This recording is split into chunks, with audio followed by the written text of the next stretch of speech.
Hi అండి, అందరూ బాగున్నారా? Welcome back to my channel ఆరుశ్రీ యూనిక్. ఈరోజు మనం yummy and tasty tomato chutney ఎలా చేయాలో చూసేద్దాం ఫ్రెండ్స్.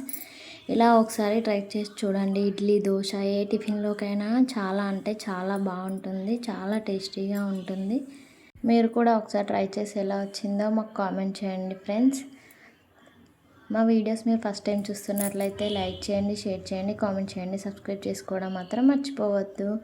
మనం దీనికోసం 2 టమాటాలు, 2 ఆనియన్స్ అయితే తీసుకోవాలి. గ్యాస్ ఆన్ చేసుకొని గ్యాస్ పైన కడాయి పెట్టుకొని అందులోకి 2 టేబుల్ స్పూన్ల వరకు అయితే ఆయిల్ వేసుకోవాలి. ఆయిల్ వేడయ్యాక అందులోకి మనం జీలకర్ర, ఆవాలు వేసుకోవాలి.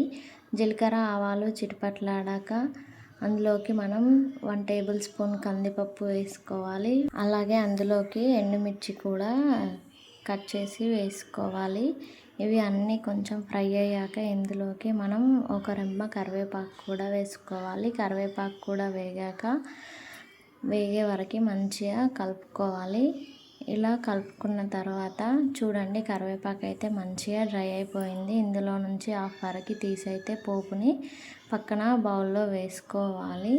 చూడండి, ఇందులో కొంచెం తీసి అయితే పక్కన పెట్టుకుంటున్నాను. నెక్స్ట్ ఇందులోకి 7-8 వెల్లుల్లి రెబ్బలు అయితే పొట్టు తీసుకొని వేసుకోవాలి. అలాగే 2 ఎండుమిర్చి కూడా వేసుకోవాలి. ఇవి కొంచెం ఫ్రై చేసుకోవాలి. మళ్ళీ ఆయిల్ ఏం అవసరం ఉండదు, అదే ఆయిల్ మనకి సరిపోతుంది. ఎక్కువ ఆయిల్ కూడా పట్టదు. చాలా అంటే చాలా టేస్టీగా ఉంటుంది. నెక్స్ట్ మనం కట్ చేసి పెట్టుకున్న ఆనియన్స్ కూడా అన్నింటిని వేసుకొని అంతా పర్ఫెక్ట్గా కలిసేలాగా కలుపుకొని ఆనియన్స్ని అయితే మగ్గించుకోవాలి. ఇలా ఆనియన్స్ కొంచెం పెద్ద సైజులోనే కట్ చేసుకోవాలి. ఇలా ఆనియన్స్ని అయితే ఒక 2 to 5 minutes వరకు అయితే మగ్గించుకోవాలి. చూడండి, ఆనియన్స్ కొంచెం మగ్గిపోయాయి. ఇంకొక 2 minutes ఇలా మగ్గించుకుంటే సరిపోతుంది. ఇక్కడ ఆనియన్స్ అయితే మగ్గిపోయాయి. నెక్స్ట్ ఇందులోకి మనం కట్ చేసి పెట్టుకున్న టమాటా ముక్కలు కూడా వేసుకొని అంతా పర్ఫెక్ట్గా కలిసేలాగా కలుపుకోవాలి. ఇందులోకి ఒక రెమ్మ చింతపండు కూడా వేసుకొని అంతా పర్ఫెక్ట్గా కలిసేలాగా అయితే కలుపుకోవాలి. నెక్స్ట్ ఇందులోకి 1 టేబుల్ స్పూన్ వరకు సాల్ట్ వేసుకోవాలి. తర్వాత మనం చట్నీ చేసేటప్పుడు మళ్ళీ సాల్ట్ అడ్జస్ట్ చేసుకొని వేసుకుంటే సరిపోతుంది. చూడండి, టమాటా కూడా హాఫ్ వరకు అయితే మగ్గిపోయింది. ఇందులోకి మీరు కావాలంటే కొంచెం పసుపు కూడా వేసుకోవచ్చు, చిటికెడు.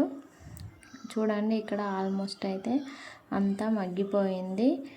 టమాటా మగ్గిన తర్వాత ఇందులోకి 1/2 టేబుల్ స్పూన్ వరకు కారము, కరివేపాకు, పసుపు వేసుకొని అంతా పర్ఫెక్ట్గా కలిసేలాగా కలుపుకొని ఒక 1 minute వరకు అయితే ఉంచుకోవాలి. నెక్స్ట్ ఇలా అంతా మంచిగా మగ్గే వరకు అయితే మగ్గించుకోవాలి. చూడండి, ఇక్కడ అంతా పర్ఫెక్ట్గా అయితే మగ్గిపోయింది. నెక్స్ట్ ఇందులోకి మనం 1/2 గ్లాస్ వరకు అయితే వాటర్ అయితే యాడ్ చేసుకోవాలి. దీనివల్ల మనకి పచ్చడి కొంచెం లూజ్గా ఉంటుంది, చాలా టేస్టీగా ఉంటుంది. ఇడ్లీ, దోశ ఏ టిఫిన్లోకైనా చాలా అంటే చాలా టేస్టీగా ఉంటుంది. ఇలా వాటర్ కూడా వేసుకున్నాక కొంచెం మగ్గే వరకు అయితే మగ్గించుకోవాలి. ఒక 2 to 5 minutes అలా ఉంచుకుంటే సరిపోతుంది. చూసారా, వాటర్ కూడా అబ్జర్వ్ అయిపోయింది. ఇప్పుడు మనం గ్యాస్ ఆఫ్ చేసి పక్కన పెట్టుకొని చల్లార్చుకోవాలి. ఈ మొత్తం చల్లారాక మిక్సీ బౌల్లో వేసుకొని పచ్చడిని అయితే పేస్ట్గా పట్టుకోవాలి. చూడండి, ఇక్కడ మిక్సింగ్ బౌల్లో వేసుకొని పచ్చడి చేసుకున్నాము.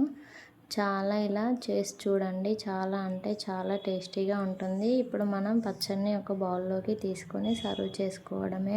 మీకు వీడియో ఎలా అనిపించిందో కామెంట్ చేయండి ఫ్రెండ్స్. మా వీడియోస్ మీకు నచ్చుతున్నట్టయితే లైక్ చేయండి, షేర్ చేయండి, కామెంట్ చేయండి.